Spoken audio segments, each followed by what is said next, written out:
नमस्कार, कशिश न्यूज के इस खास बुलेटिन में आप सबों का स्वागत है और मैं हूं संतोष सिंह। और इस खास बुलेटिन की शुरुआत हम अनलॉक से करते हैं। जी हां, अनलॉक मतलब चौथे चरण में बिहार में जब कोरोना काल के दौरान लॉकडाउन लगाया गया था तो इस पहली बार 2 बजे दिन तक और अलग अलग दुकानों को लेकर छूट दी गई है। मतलब अब बिहार अनलॉक की तरफ बढ़ चला है। आज पहला दिन है। क्या असर रहा है इस अनलॉक का? पब्लिक और दुकानदार इस अनलॉक के नियमों का अनुपालन करते हुए दिखे या फिर हम उसी तरीके से भेड़िया चाल चल रहे हैं जो कहीं न कहीं कोरोना के लिए नुकसानदायक साबित हो सकता है। चलिए जरा पहले हम देख लेते हैं कि पटना और बिहार के अन्य शहरों में अनलॉक 1 का क्या स्थिति है और उसके बाद फिर हम गौतम से बात करेंगे। जो आज से अनलॉक हो रही है उसको लेकर हम पटना में पहुंचे। पटना के चांदनी चौक है। आज इलेक्ट्रॉनिक्स मार्केट की दुकान जो है खोलने के आदेश दिए गए हैं। शर्तों के साथ आदेश दिए गए हैं कि दुकानों में भीड़ जो है वो सोशल डिस्टेंस है देखते हुए की जाएगी और लोगों को मास्क सैनिटाइजर ये पहनना है। आज पहले दिन की जो है भीड़ भाड़ आप देख सकते हैं, लोगों की पहुँच रही है। तमाम चीज़ों के गाइडलाइन को पालन करने को निर्देशित किया गया। कुछ दुकानदार जरूर कर रहे हैं मगर कुछ दुकानदारों की स्थिति जो है वो थोड़ी सी लापरवाही दिख रही है। लोगों की भीड़ पहुंची है, इस भीड़ को कंट्रोल करना प्रशासन की जिम्मेवारी है। कई जगहों पर प्रशासनिक अधिकारी को डिप्यूटेशन किया गया, जिलाधिकारी को आदेश दिया गया, मगर बहुत जगह पे ये स्थिति अभी नहीं है। मास्क क्यों नहीं लगा के पहन के काम कर रहे हैं? चलिए देखिए, इसी तरह की कुछ लापरवाही जो है जो लोगों में देखने को मिलेगा और इसी का नतीजा होगा कि स्थिति जो है बिगड़ेगी। चलिए देखिए कुछ लोगों का मास्क पहन कर क्यों नहीं काम कर रहे हैं आप? मास्क पहन कर यही लापरवाही है जिस कारण से आम लोगों को ये समस्या भुगतना पड़ता है और लॉकडाउन की स्थिति उत्पन्न हो जाती है। प्रशासन ने आदेश दिए हैं कि आप लॉकडाउन का पालन मास्क पहन के तमाम चीज़ों को लेकर कर सकते हैं। जो भीड़ है, कुछ लोगों की भीड़ देखिए यहाँ पे। आपके दुकान में कोई सोशल डिस्टेंस नहीं है क्या? प्रशासन ने जो आदेश दिया था सोशल डिस्टेंस का पालन करते हुए काम कराना है। भीड़ इसी तरह से है, कोई 1 फीट की दूरी। चलिए देखिए इस दुकान के हालात ये बने हुए हैं। स्थिति बिगड़ेगी, लोग सरकार को दोषी ठहराएंगे मगर स्थिति आप समझ सकते हैं। सर, सोशल डिस्टेंस या मास्क कुछ आप मानते हैं? मगर मास्क ना आपने पहना है ना आपकी दुकान में मास्क पहन। सोशल डिस्टेंस भी सर दुकान परमिशन दिया गया है इस तमाम चीज़ों को देखते हुए।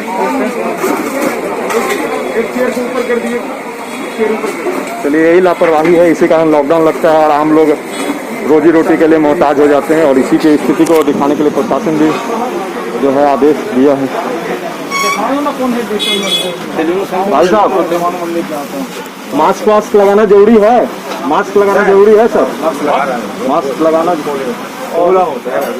चलिए यही लापरवाही जिस कारण से लॉकडाउन लगता है और आम लोगों को रोजी रोटी सभी बंद हो जाते हैं। लोग सरकार को दोषी ठहराते हैं। ये पटना का न्यू मार्केट का हाल है। कुछ दुकानदार की तरफ से अच्छी व्यवस्था है, मास्क लगा के काम कर। मास्क लगाना जरूरी नहीं है क्या सर अभी के समय में? आप भी नहीं लगाओ। चलिए यही स्थिति है। ये स्थिति के तहत भाई साहब मास्क लगाना जरूरी है। लॉकडाउन इसी कारण लगता है, आप समझिए स्थिति को। पटना जिला प्रशासन की तरफ से इन तमाम चीज़ों को लेकर विशेष आदेश दिए गए हैं। स्टैटिक फोर्स और ये तमाम तरह के व्यवस्थाओं को बनाया गया। हम पटना के चांदनी चौक में है। कई दुकानदारों भाई से हमने बात किया, सर मास्क लगाना जरूरी है क्या? बिल्कुल जरूरी है, मगर आप लोग समझिए लॉकडाउन है, कोरोना है। चलिए इसी स्थिति है जो लॉकडाउन को लेकर मास्क नहीं है। देखिए पटना का ये चांदनी चौक मार्केट है, बहुत इम्पोर्टेंट मार्केट है। सोशल डिस्टेंस इस दुकान में तो सर थोड़ा सा सोशल डिस्टेंस का कुछ पालन होगा क्योंकि लॉकडाउन अनलॉकडाउन आज से हुआ है। आपके दुकान में तो जो भीड़ दिख रही है, जिला प्रशासन ने आदेश दिया है कि भाई इसको आप आए हैं तो उसका अनुपालन भी किया जाएगा और करना भी चाहिए हम लोग। बात ठीक है। चलिए मास्क लगाए हैं मगर सोशल डिस्टेंस का अगर पालन हो तो कोरोना पालन करना जरूरी नहीं फैलेगी। प्रशासन की तरफ से आदेश दिए गए हैं कि पटना में अनलॉकडाउन की शुरुआत हुई है। आज से ये शुरुआत हुई है। लोगों की तरफ से ये सावधानी बरतनी होगी, क्योंकि लोगों को ही परेशानी होती है। जब प्रदेश में लॉकडाउन लगता है तो रोजाना कमाने खाने वाले तमाम लोग जो है वो परेशान हो जाते हैं, और उस स्थिति में जो है उन्हें भूखे रहना पड़ता है, किसी पर निर्भर रहना पड़ता है। इन तमाम चीज़ों से बचना है तो कोरोना से बचने के जो गाइडलाइन है उसे पालन करें। ये पटना का सबसे बड़ा इलेक्ट्रॉनिक मंडी है, इसमें स्थिति है, प्रशासन को नजर रखनी पड़ेगी कि स्थिति। चलिए अब जरा गौतम से बात करते हैं इस अनलॉक का। वो उन्होंने बताया कि किस तरीके से मास्क को लेकर लोग सचेत नहीं है। गौतम, जो इलेक्ट्रॉनिक मंडी है, काफ़ी दिनों के बाद वो मंडी खुली है और पूरे बिहार के बड़े और छोटे कारोबारी वहाँ पे आते हैं, और आज इलेक्ट्रॉनिक्स दुकान खुलना था पहले दिन। मास्क को लेकर उस तरीके की संवेदनशीलता नहीं देखी गई है। प्रशासन का क्या रवैया है? प्रशासन खोलने के बाद इसी तरीके से अपना कौरम पूरा कर रहे हैं, या ये सतर्कता भी बरत रहे हैं और सजग भी कर रहे हैं?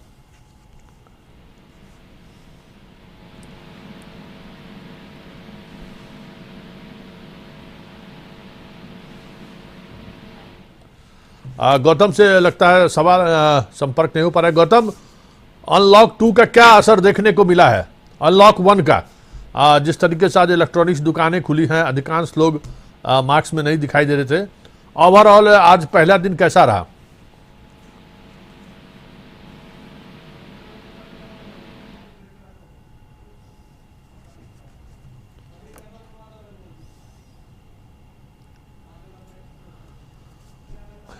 लगता है गौतम से संपर्क नहीं हो पा रहा है, और अब हम इस वक्त एक बड़ी खबर आ रही है।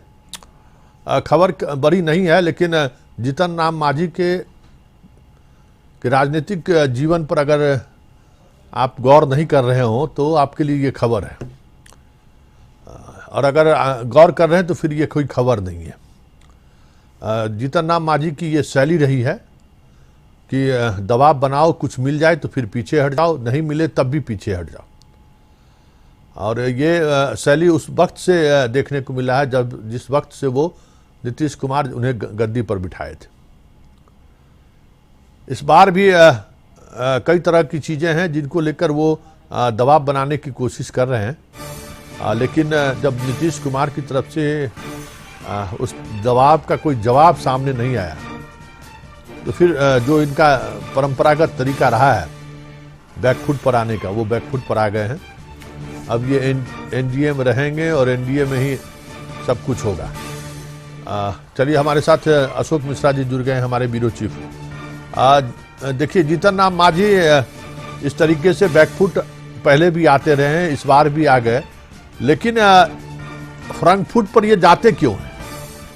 प्रधानमंत्री की आलोचना करना, फिर बिहार में पीएससी के स्थिति के सहारे नीतीश पर हमला बोलना, और फिर मुकेश सहनी से मिलकर दबाव बनाना कि हम पंचायत में जो है सो अधिकार दिया जाए, मुखिया को एक्सटेंशन दिया जाए।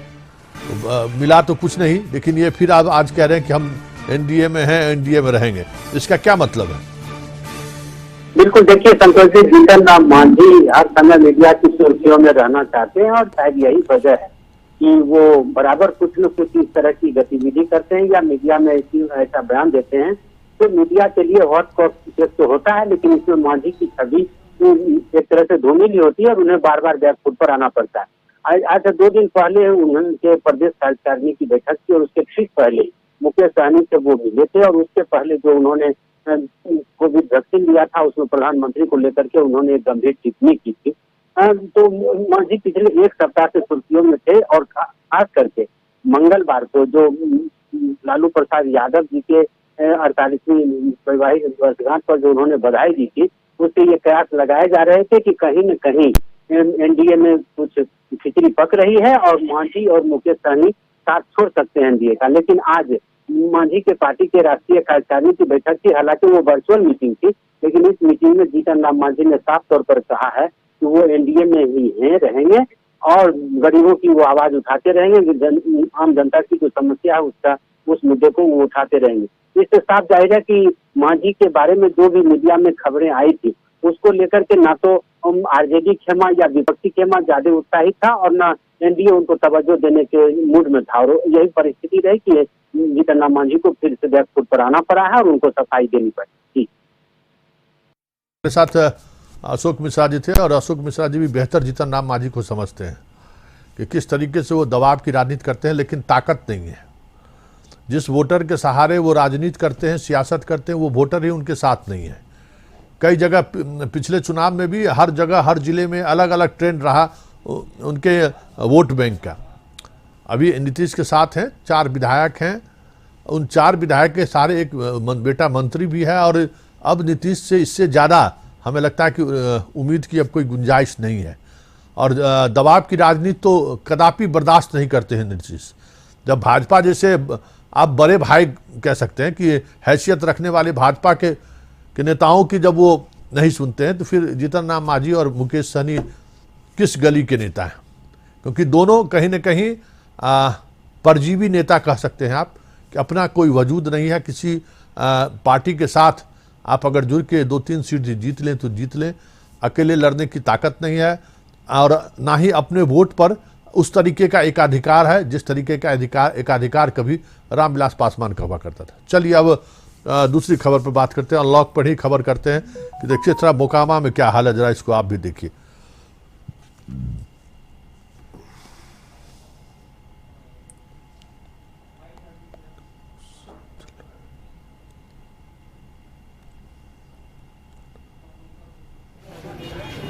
समय जो है तो 6 बजे से 2 बजे तक कर दिया गया है और दुकानें अल्टरनेट कर दी गई है एक दिन बीच करके।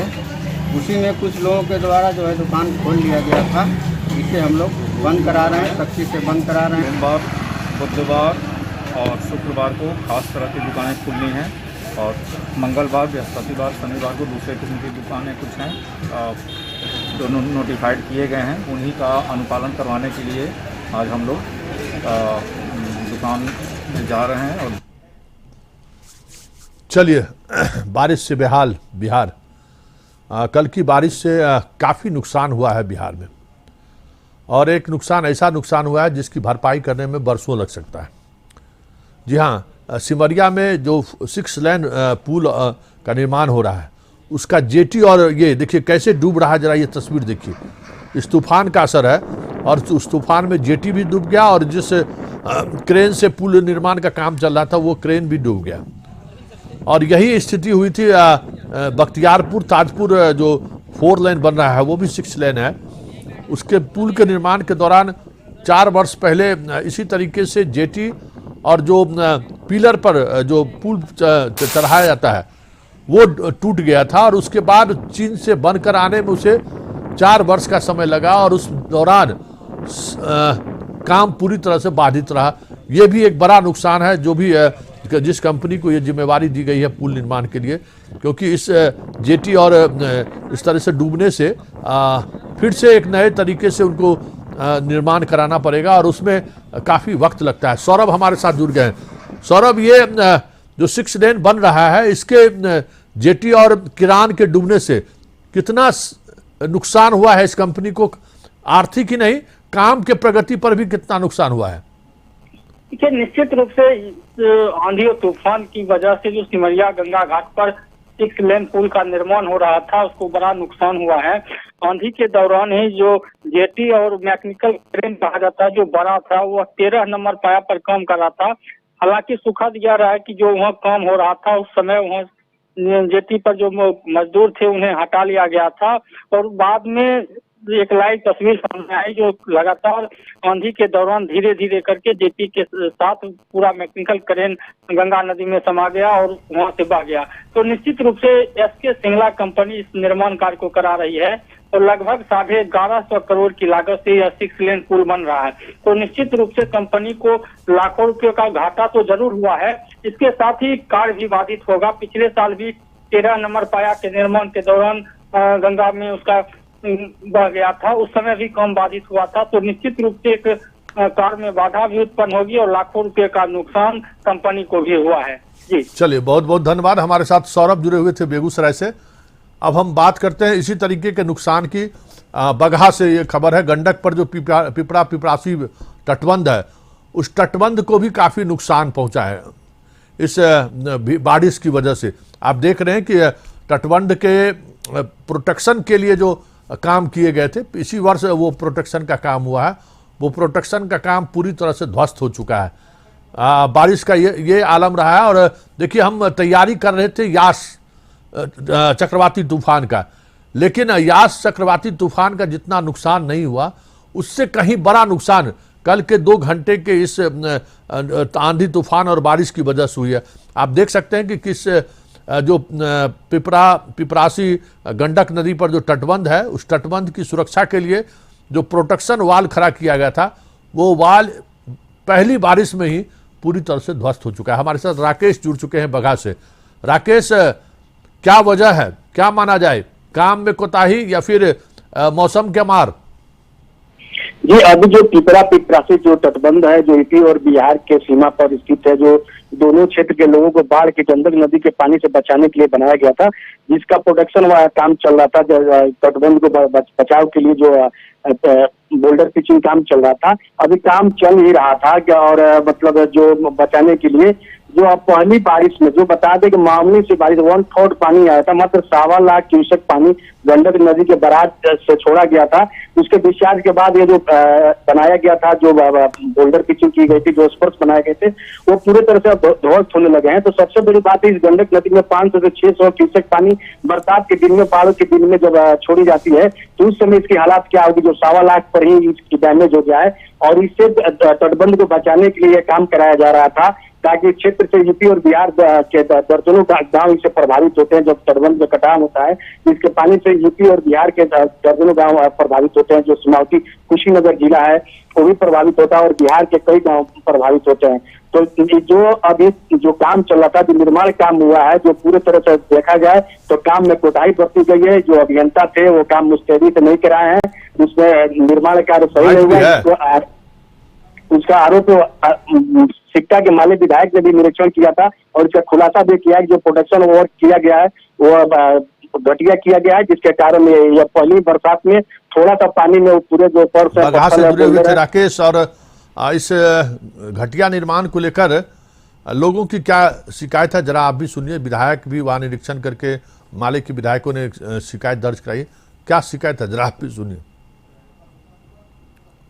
नीचे में जो उसकी तल्ली, जो रेशम के बैग में बालू भर करके, वो रेशम के जाले में जो प्लास्टिक की बोरियां होती हैं भर करके जो लगानी चाहिए थी, वो नीचे में वो तल्ली नहीं बनाई गई है। ऐसे ही बोल्डर को सजा दिया गया है, जिसके चलते जो है वो नीचे से बालू निकल जा रहा है नदी के धार में, और वो बोल्डर जो है फिर नदी में समाहित हो रहा है। तो ये एक तरह से पूरा तौर पे अनियमितता है। ये जाली में जो रखा गया है, उसमें छेद जो है, दरार जो है वो बड़े बड़े हैं। वो 40% तक का छेद जो है मानक है, उसके आधार पर कर दिया गया है, जबकि वो छेद जो है कम से कम केवल 20% से ज़्यादा नहीं होना चाहिए। तो इस तरह की पूरी अनियमितता है। और इसमें आप जो बोल्डर देख रहे हैं, वो बोल्डर कोई किसी साइज का है। चलिए, बारिश से बेहाल बिहार, इतना नहीं और काफ़ी नुकसान हुआ है। धन जन और फसल तीनों का नुकसान हुआ है इस बारिश और आंधी तूफान की वजह से। आम और लीची पूरी तौर पर बर्बाद हो चुका है इस अधिकांश इलाकों में। बारिश की वजह से सब्जी की खेती सबसे ज़्यादा प्रभावित हुआ है। चलिए, अब बुलेटिन जाए और खबर शराब माफिया निडर। जी हाँ, हमें लगता है कि हालांकि नीतीश कुमार अब अपने कार्यकाल में इस पर विचार करने वाले नहीं हैं, लेकिन कितना नुकसान हो रहा है इस कानून की वजह से। राजस्व को तो अपनी जगह पर चाहिए, पुलिस का इकबाल का कितना नुकसान हो रहा है। जहां जा रही है पुलिस पिटाई खाएगा। अब देखिए ये तस्वीर कि पुलिस भाग रहे हैं, गांव वाले लोग उसको खदेड़ रहे हैं। पुलिस गई थी शराब माफिया के पकड़ने, गांव वाले सारे के सारे शराब माफिया के पक्ष में खड़े हो गए, और उसके बाद पुलिस की पिटाई नहीं किया, पुलिस की गाड़ी को भी क्षतिग्रस्त कर दिया। पुलिस जिनको पकड़ा था शराब माफिया को, उनको भी छुड़वा लिया। ये ठीक भारत और नेपाल के सीमा पर स्थित एक गांव है, जहां पुलिस को इन्फॉर्मेशन मिला था कि शराब माफिया बड़े कंटेनर के साथ शराब बिहार में प्रवेश कर रहा है। उसी को लेकर पुलिस वहां पहुंची और पुलिस के साथ क्या व्यवहार हुआ आप लाइव तस्वीरें देख रहे हैं। अमित मोतिहारी से हमारे साथ जुड़ गए हैं। अमित, इतना मनोबल बढ़ गया है शराब माफिया का, क्या पुलिस पर भी हाथ छोड़ने से 1 मिनट भी परहेज नहीं करते हैं? जी बिल्कुल, तस्वीर हम अपने दर्शकों को दिखा रहे हैं, लाइव तस्वीर भी आई है जहां हाथ में डंडे और ईंट पत्थर पुलिस पर बरसाए जा रहे हैं। यहाँ तक कि स्थिति इतनी भयावह हो गई कि पुलिस को गाड़ी छोड़कर पैदल वापस अपने थाना की ओर भागना पड़ा। दरअसल ये मामला भारत नेपाल का बॉर्डर इलाका है, कितना थाना क्षेत्र उसी के बरेला गांव का है, जहां पुलिस को सूचना मिली थी कि कुछ शराब कारोबारी भारी मात्रा में नेपाल से शराब ले आकर यहाँ स्टॉक कर रहे हैं इस इलाके में खपाने के लिए, ये पूर्वी चंपारण जिले के विभिन्न इलाकों में खपाने के लिए। इसी मामले को लेकर पुलिस दल के साथ पहुंची छापेमारी करने, लेकिन वहां गई तो मूवमेंट कुछ दूसरा ही हो गया। गांव के लोग एकत्रित हो गए पुलिस को देखकर और सभी कारोबारी समझिए पूरा गांव मिलके प्रशासन पर हमला बोल दिया और पथराव शुरू कर दिया। इस बीच पुलिस अपनी समझदारी दिखाते हुए और भीड़ का जो हिस्सा था सैकड़ों की संख्या में ग्रामीण एकत्रित हुए, इसको देखकर पुलिस को वापस लौटना पड़ा। हालांकि थाना पर पहुंचने के बाद पुलिस उन सभी लोगों पे, चिन्हित लोगों पे FIR कर रही है। चलिए, बहुत बहुत धन्यवाद। पुलिस के साथ जो इस तरह के बर्ताव करने वाले लोग हैं उन पर कार्रवाई हो रही है। अब टीका पर टोटका की हम बात कर रहे हैं। आज ही हम खबर दिखाए थे कि मीडिया के पहल पर, प्रशासन के पहल पे लोग टीकाकरण में तो वैक्सीन लेना शुरू कर दिए, लेकिन दोपहर होते होते बवेला शुरू हो गया। नालंदा में ANM की पिटाई हो गई है, लोगों ने पीट दिया है। खगड़िया में हंगामा हो रहा है। मतलब बिहार के अलग अलग हिस्सों से ये खबरें आ रही हैं कि किस तरीके से सुई लेने, वैक्सीनेशन के को लेकर गांव में तनाव उत्पन्न हो गया है। गांव में मारपीट करने की स्थिति बन आई है। तो जरा पहले नालंदा को देखते हैं कि नालंदा में आखिर किस वजह से ये स्थिति बनी कि ANM की पिटाई लोगों ने कर दी। लोगों का क्या कहना है जरा आप भी सुनिए, और फिर हम खगड़िया भी चलेंगे। खगड़िया में वैक्सीन को लेकर लोग काफ़ी आक्रोशित हैं और कहते हैं कि हम वैक्सीन किसी भी स्थिति में नहीं लेंगे। लेकिन नालंदा में क्या हुआ, जरा वहाँ के लोगों के जो वैक्सीन लेने जो लोग आए थे वो उनका क्या कहना है जरा आप सुनिए। बिहार में लिए हैं ये बैठिए, बाद में हम कार्ड बना देंगे। अब बाहर से लिए हैं तो अपना रजिस्टर हम चढ़ाएंगे, सब कार्ड बनाएंगे। उतने देरी ने हमको करूँ बड़ा सत्र बोले, कुर्सी उठाए तेल के वहाँ काट दिए। फिर वहाँ जा रहे तो वहाँ से फिर तीर के हमको यहाँ लाए। कैसे टूटा? मेरा मोबाइल भी छीन के दिन भर रखने लगी। यहाँ पर आने पर मेरे भैया तो नहीं बताए और नहीं बनाएगा तो उनका बच्चा आया। बच्चा आने पर फिर भी औरत जो सुइया देती है नहीं दी, तो यहाँ कुछ अनाज हुआ। तो आज नालंदा में विवाद हुआ है कि सुइया क्यों नहीं दे रहा है। कल विवाद पिटाई लग गया था कि सुइया हम नहीं लेंगे सुई, और आज सुई क्यों नहीं दे रहा, वैक्सीन क्यों नहीं दे रहा, इसके लिए पिटाई कर दी। वाह रे वाह, क्या बात। मुख्यमंत्री का गृह जिला है, स्वाभाविक है कानून को हाथ में लेना आम बात। चलिए अब हम खगड़िया चलते हैं। खगड़िया का जरा हालात देखिए कि वहाँ जो बेलदौर का ये PSC का ये तस्वीर है। लोग टीका लेने से मनाही नहीं किए, टीका को लेकर विरोध शुरू कर दिए हैं गांव वाले। अब देख रहे हैं, आप लाइव तस्वीर देख रहे हैं कि किस तरीके से लोग आक्रोशित हैं और टीका वैन पर लोग हमला बोल दिए हैं। क्यों टीका लेना नहीं चाहते हैं, इसकी वजह क्या है, जैसे पहले हम ग्रामीणों की प्रतिक्रिया सुन लेते हैं, फिर हम अपने संवाददाता स्वतंत्र के पास चलेंगे कि आखिर किस परिस्थिति में ये टीका लेने को तैयार नहीं है। टीका का वैन पहुंचा और उस वैन के साथ लोगों ने क्या सलूक किया ये आप देख रहे हैं। ANM के साथ क्या बर्ताव कर रहे हैं ये आप लाइव तस्वीरें देख रहे हैं। अब जरा ग्रामीणों की बात सुनते हैं कि आखिर क्यों वो टीका नहीं लेना चाहते। लोगों ने उनको बोला कि ये सब अफवाह है, समझाने का भी प्रयास कर रहे थे, लेकिन कुछ देर के बाद वो अचानक से मैंने ये कहने लगी कि यहाँ से भागो, तुम किसी को नहीं समझाओगे, ये सब बोलने लगी। और उसी बीच में मतलब जब हम लोग उसको बोले कि तुम घर चले जाओ, तो वो हम लोगों पे मैंने रोड़ाबाजी करना था। हाँ मैंने गलत व्यवहार करना चाहिए, तो गार्ड के द्वारा रोका गया। तो वो गार्ड से भी मैंने हाथापाई करने लगी और उसके बाद फिर वो अपना भागो वो कीचड़ उचड़ उठा करके हम लोगों के गाड़ी पर फेंकने लगी। उस महिला के खिलाफ हम लोगों ने FIR। चलिए, हमारे साथ स्वतंत्र जुड़ गए हैं खगड़िया से। स्वतंत्र, क्या है पूरा मामला?